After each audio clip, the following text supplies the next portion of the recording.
तो साधु को एक शांत एकांत में बैठ के भजन करना चाहिए, ध्यान करना चाहिए। क्यों घूम रहे थे? बोले महात्मा लोग व्यर्थ में नहीं घूमते, सत्संगार्थम, सत्संग करने की भावना से विचरण कर रहे थे। भजन ध्यान एकांत में हो जाता है, पर सत्संग थोड़ी होता है अकेले में।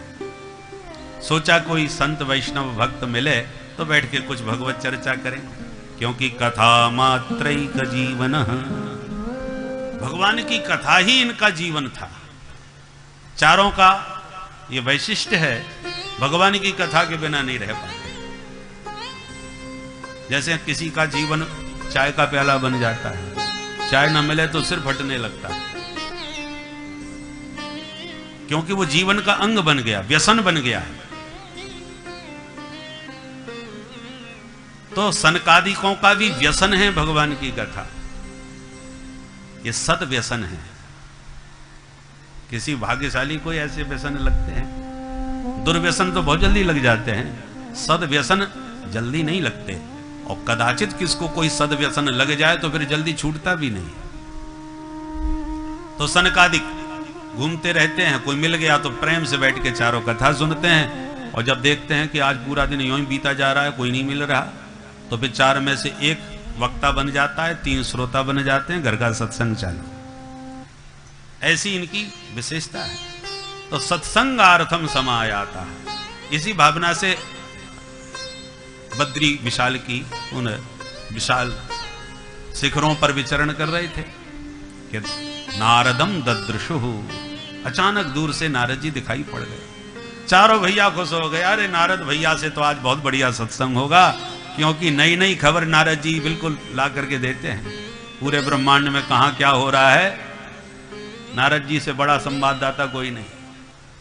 सारी रिपोर्ट ताजी ताजी घटनाओं की नारद जी से मिलती है, इसलिए सनकादिक बड़े खुश हुए। पर नारद जी के जब निकट पहुंचे तो बड़ा आश्चर्य हुआ, क्योंकि नारद जी के मुख पर अत्यंत चिंता के चिन्ह दिखाई पड़े। बहुत अधिक व्यग्र, अशांत, परेशान नारद जी दिखाई पड़े। तो चारों भाई हैरान हो गए कि जो दूसरों की परेशानी दूर करते रहते हैं, आज ये महात्मा कैसे परेशान घूम रहे हैं। तो चारों ने नारद जी से प्रश्न किया, कथम ब्रह्मन दीन मुख कुतश्चिंता तुरो भवान, त्वरितं गम्यते कुत्र कुतश्चागमनं तव, इदानीं शून्यचित्तोऽसि गतवित्तो यथा जन, तवेदं मुक्त संगस्य नोचितं बद कारणम्। प्रश्न किया, ओ ब्रह्मन कथम दीन मुख, अरे नारद जी महाराज आपका मुंह कैसे लटका हुआ है। कुतस चिंता तुरो भवान, कौन सी चिंता तुम्हें खाई जा रही है। चिंता कापी न कार्या, श्रीमद् वल्लभाचार्य जी महाराज कहते हैं वैष्णव को, भगवत भक्त को कभी अपनी चिंता नहीं करनी चाहिए। चिंता कापी न कार्या निवेदितात्म भी कदापि थी। भगवान को आपने आत्म निवेदन कर दिया, अपने आप को सौंप दिया। अब सौंप दिया, इस जीवन का सब भार तुम्हारे हाथों में, और जिसको भार सौंप दिया तो अब उसको चिंता होनी चाहिए कि आप अपनी चिंता कर रहे हैं। चिंता आप अपनी कर रहे हैं, इसका मतलब समर्पण में कमी है, उस पर भरोसा नहीं है। एक सामान्य वनांचल की कन्या ही क्यों ना हो, आदिवासी हो, वनवासी हो, पर कोई सम्राट या कोई राजाधिराज उसका पाणी ग्रहण करके उसे अपनी भार्या बना ले, अपनी पत्नी बना ले, और वो उसको अपने आप को समर्पित कर दे, तो फिर उसे अपनी चिंता छोड़ देना चाहिए कि मैं तो सम्राट की साम्राज्ञी बन गई हूं। अब थोड़ी रही वो वनवासिन, अब तो वो महारानी बन गई है। तो महारानी बन के फिर भी अपनी चिंता करे, अपने भविष्य की चिंता करे, तो कैसा समर्पण। अब तो संसार का सामान्य व्यक्ति भी उसकी तरफ निगाह उठा के नहीं देख सकता, महारानी बनते ही उसका प्रभाव बदल जाता है। ऐसी जीव जगत में तभी तक भटक रहा है जब तक भगवान का नहीं बना, और जब उसने भगवान को अपना मान लिया और भगवान को आत्मसमर्पण कर दिया, तो फिर अब उसकी सारी जिम्मेवारी भगवान के हाथ में है, फिर उसे अपनी चिंता बिल्कुल छोड़ देना चाहिए। पाताल भूतल व्योमश्चारण छद्मचारिण न दृष्टुमपि सक्तास्ते रक्षितम राम नाम भी।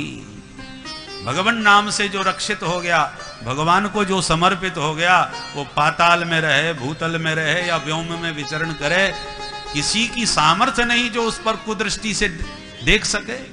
न दृष्टुमपि सक्तास्ते, क्योंकि रक्षितम राम नाम भी, राम नाम से रक्षित है। तो नारद जी, तुम जैसा भक्त जो सदा भगवान के चिंतन में डूबा रहता है, फिर भी चिंता,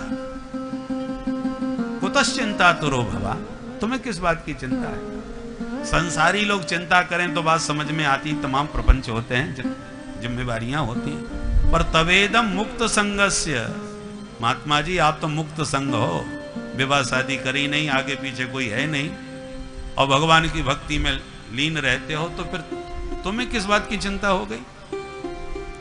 संसारी चिंता करता है तो संतों के पास पहुंचता है, महाराज मेरी चिंता दूर करो, मेरी समस्या दूर करो। पता चला महाराज जी स्वयं टेंशन में बैठे, तो बोली अब संसारी कहां जाएगा? लोग बीमार होते हैं, डॉक्टर के पास जाते हैं, और डॉक्टर खुद बीमार पड़ा हो तो मरीज किधर जाए? सदगुरु वैद्य वचन विश्वासा, संत सदगुरु वैद्य के समान होते हैं, जो संसारी जीवों का भवरोग दूर करते हैं। आप स्वयं रोगी नजर आ रहे हैं। नोचितम बद कारण, आप जैसे संतों को इस प्रकार से चिंता में डूबे रहना उचित नहीं लगता, इसलिए हमें अपनी चिंता का कारण बताओ। नारद जी ने तुरंत प्रणाम करते हुए कहा, भैया आपको मिल गए, मैं सचमुच बहुत परेशान हूं आज, और मैं परेशान क्यों हूं वो सुनिए। इस पृथ्वी में सर्वोत्तम सत्संग का आनंद मिलता है तो केवल भारत भूमि में, भारत के अतिरिक्त ये आनंद कहीं नहीं। ज्ञात्वा सर्वोत्तमामिति, इसलिए मैं भारत भूमि में गया, क्योंकि आपकी तरह मैं भी सत्संग प्रेमी महात्मा हूं। पर इस भारत वर्ष में सत्संग की भावना से मैं सारे तीर्थों में घूमा, कोई तीर्थ मैंने छोड़ा नहीं। पुष्करम च प्रयागम च काशीम गोदावरीम तथा हरिक्षेत्रम कुरुक्षेत्रम श्रीरंगम सेतु बंधनम एवमादिषु तीर्थेषु भ्रममाण इतस्ततः नापश्यम कुत्रचिच्छरम मनः संतोषकारकम। सारे तीर्थों के नाम गिना दिए, बोले पूरा पश्चिम उत्तर दक्षिण के सारे तीर्थ, कुरुक्षेत्र भी गया और रामेश्वरम भी गया, श्रीरंगम भी गया, काशी भी गया, पुष्कर गया।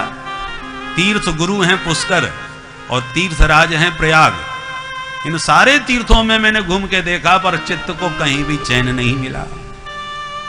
सनकादिक बोले, नारद जी ऐसे तीर्थों में घूमने से चैन नहीं मिलता, तीर्थियों के पास जाके बैठो तब तीर्थ का लाभ मिलेगा।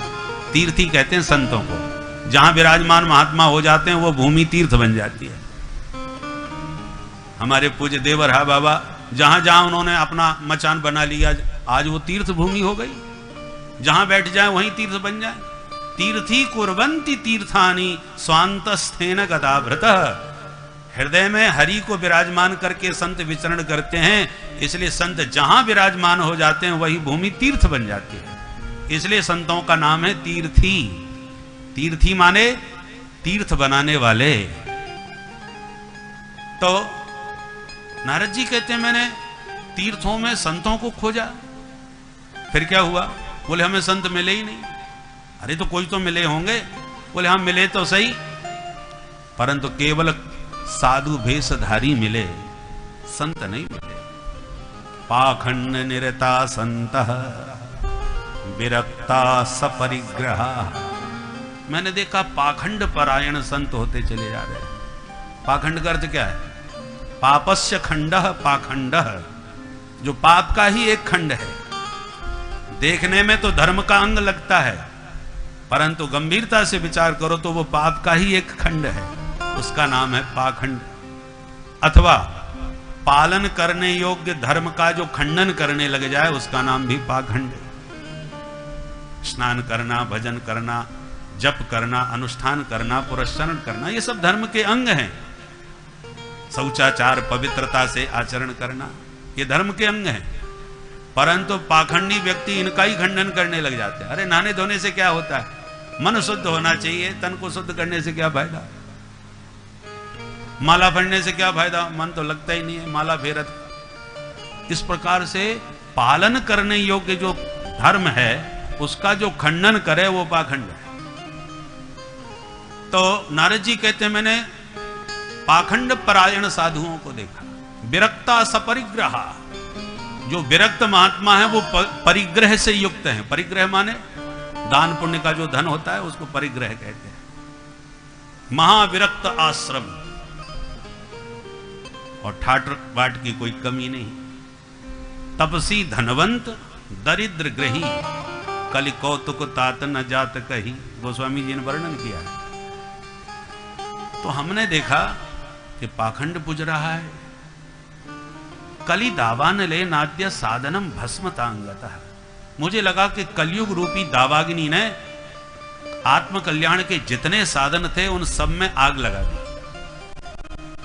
जैसे दावाग्नि के लग जाने पर सारा जंगल भस्म हो जाता है, ऐसी कलयुग की दावाग्नि ने आत्म कल्याण के समस्त साधनों को भस्म प्राय कर दिया है, सब में विकृति पैदा कर दी। महादंभी पाखंडी लोग ध्यान योग समझाते हैं, ध्यान योगस्ततोगतः, जो भगवान के गुण गण कथा वार्ता जो भगवान में प्रेम उत्पन्न कराने का साधन है, तो कथाएं तो कलयुग में बहुत होंगी। विप्रैर भागवती वार्ता गेहे गेहे जने जने, पर कारिता कण लोभेन कथा सारस्ततोगतः। कथा वार्ता में भी धन की प्रधानता होती जा रही है, धन पर। भागवत का अर्थ क्या है वो नहीं मालूम, पर भागवत से हमें अर्थ कितना मिलेगा उस पर दृष्टि प्रधान होने के कारण न तो वक्ता का भाव भागवत में है और ना ही श्रोताओं